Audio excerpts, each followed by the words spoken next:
अमेरिकी राष्ट्रपति ट्रंप ने ईरान को एक तस्वीर के जरिए भीषण युद्ध का चैलेंज दे दिया है। ट्रंप ने साफ कहा कि अमेरिकी तूफान में ईरान का सर्वनाश हो जाएगा।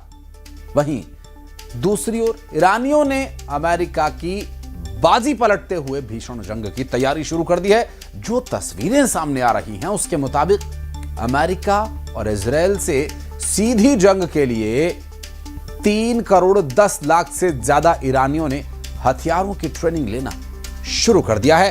दावा यह किया जा रहा है कि अमेरिका ईरान पर बहुत बड़ा हमला करने जा रहा है, जिसमें जमीनी हमला भी शामिल है।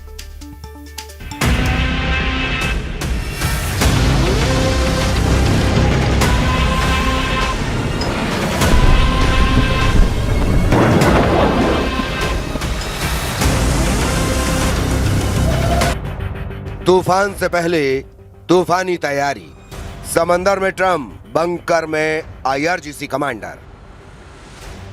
ईरान पर अब अमेरिका पूरी ताकत से हमला करने जा रहा है। ट्रंप ने पिछले 24 घंटे में जिस तरह से एआई अवतार वाली अपनी तस्वीरें सोशल मीडिया पोस्ट पर डाली हैं, उससे ईरान में हड़कंप मच गया है। ईरान भी मानकर चल रहा है कि इस बार ईरान के परमाणु और तेल ठिकानों पर जबरदस्त हमला होने वाला है। ट्रंप ने अपने कमांडरों के साथ युद्धपोत वाली तस्वीर डाली है, जिसमें साफ साफ लिखा है, ये तूफान से पहले की शांति है। यानी ट्रंप ने ईरान को बता दिया है कि अगर कुछ घंटों में अमेरिका की सभी शर्तें नहीं मानी तो ईरान में सर्वनाश तय है।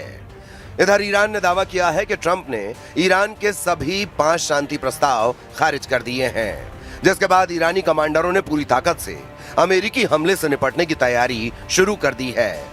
इंटरनेशनल मीडिया में ईरान की तरफ से जारी कई वीडियो सामने आ चुके हैं, जहां आम ईरानी नागरिक, जिसमें पुरुष, महिला और बच्चे हैं, सभी के हाथों में रॉकेट लॉन्चर, AK-47 राइफलें और घातक हथियार साफ तौर पर देखे जा सकते हैं। सड़कों पर ईरानी लोग घातक हथियारों के साथ अमेरिका को युद्ध की खुली चुनौती दे रहे हैं। यानी ईरान ने इन तस्वीरों से दुनिया भर को संदेश देने की कोशिश की है कि ईरान अपने वजूद की आखिरी जंग को पूरी तरह से तैयार है। इधर दूसरी तरफ गाजा में एक टॉप हमास कमांडर के मारे जाने के बाद जबरदस्त जनाजा निकाला गया है, जिसमें इजराइल से बदले की कस्में खाई जा रही हैं। यानी इस वक्त पूरा मिडिल ईस्ट ईरानी युद्ध की चपेट में है। खबर तो यहां तक आ चुकी है कि यूएई के अबू धाबी में एक न्यूक्लियर प्लांट के पास जबरदस्त ड्रोन हमला हुआ है, जिसके धमाके पूरी खाड़ी में खलबली मचा चुके हैं। 100% ईरान पर हमला, युद्धपोत पर ट्रंप, हवाई हमले की तैयारी।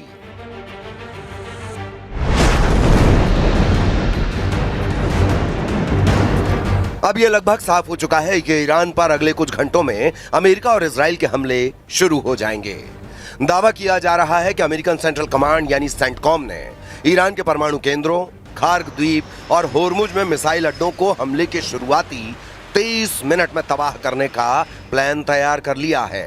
द न्यूयॉर्क टाइम्स की रिपोर्ट के अनुसार पेंटागन के शीर्ष अधिकारियों ने राष्ट्रपति डोनाल्ड ट्रंप के सामने ईरान पर दोबारा सैन्य हमले शुरू करने के कई विकल्प और ब्लूप्रिंट पेश किए हैं। दावों के मुताबिक इस बार होर्मुज में मौजूद ईरान के सभी 33 मिसाइल अड्डों को पूरी तरह से तबाह करने का प्लान है। इसके अलावा ईरान की आर्थिक ताकत का सबसे बड़ा और इकलौता केंद्र खार्ग द्वीप पर भी भीषण हमले की तैयारी है। द न्यूयॉर्क टाइम्स का दावा है कि चूंकि दोनों देशों के बीच कूटनीतिक बातचीत पूरी तरह फेल हो चुकी है, इसीलिए पेंटागन इस ऑपरेशन को अगले हफ्ते से नए सिरे से और ज्यादा आक्रामक रूप में शुरू करने की योजना बना रहा है। ट्रंप के नए और तूफानी तेवरों से भी हड़कंप मच गया है।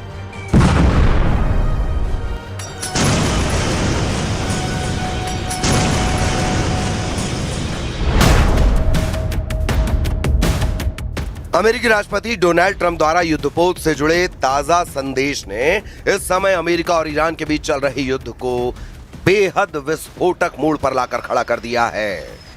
ट्रंप ने सोशल मीडिया पर अमेरिकी नौसेना के युद्धपोतों और उनके सामने ईरानी जहाजों की एक ग्राफिक तस्वीर साझा की है। इस पोस्ट के जरिए उन्होंने ईरान को एक बेहद कड़ा और सीधा सैन्य संदेश दिया है। ट्रंप ने युद्धपोतों की इस तस्वीर के साथ केवल एक लाइन लिखी है, ये तूफान से पहले की शांति थी।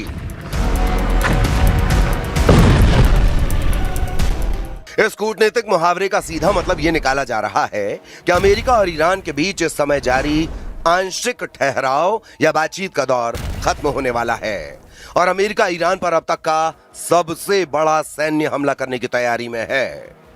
अमेरिकी सैन्य अधिकारियों के हवाले से खबर है कि इस बार रणनीतिक ठिकानों पर केवल बमबारी ही नहीं होगी, बल्कि अमेरिकी कमांडो को सीधे ईरानी सरजमी पर उतारा जा सकता है। इस बेहद गुप्त और जोखिम भरे ऑपरेशन का मकसद मलबे के नीचे दबे ईरान के संवर्धित यूरेनियम और परमाणु सामग्री को बाहर निकालना है। ऑपरेशन स्लेजहैमर और पोर्ट्स की घेरेबंदी का अल्टीमेटम। खुफिया रिपोर्ट के अनुसार अमेरिकी पेंटागन एक नए सैन्य प्लान पर काम कर रहा है जिसे ऑपरेशन स्लेजहैमर कहा जा रहा है। इस युद्धपोत वाली चेतावनी के जरिए ट्रंप ने साफ कर दिया है कि अगर ईरान ने उनकी शर्तें नहीं मानी तो अमेरिकी नौसेना ईरान के बचे कुचे नौसैनिक बुनियादी ढांचे, बंदरगाहों और तेल रिफाइनरियों को पूरी तरह तबाह कर देगी। ट्रंप ने पहले भी चेतावनी दी थी कि वे ईरान को बमबारी करके पत्थर युग में भेज देंगे। ट्रंप का यह ताजा संदेश दिखाता है कि यदि बातचीत के जरिए ईरान का यूरेनियम बाहर नहीं निकाला गया तो अमेरिकी कमांडो सीधे ईरानी सरजमी पर उतरकर उसके परमाणु ठिकानों पर कब्जा कर लेंगे। ट्रंप की इस युद्धपोत डिप्लोमेसी का ईरान को सीधा संदेश है कि या तो वो अमेरिका की शर्तों पर घुटने टेके और शांति समझौता स्वीकार करे, वरना अमेरिकी नौसेना के एक और विनाशकारी और क्रूर महाहमले का सामना करने के लिए तैयार रहे। We've made clear to them, that any support for Iran would obviously be detrimental for our relationship. That obviously is going to come up in this conversation. On trade, look, the United States is very clear. We have to be able to make our own stuff. We cannot depend on China or any country for that matter for 100% of anything that we need. जमीन में उतरेगी US special force, bunker से सड़क तक ईरानी तैयारी। इस वक्त Iran से जो तस्वीरें आ रही हैं वो हैरान करने वाली हैं।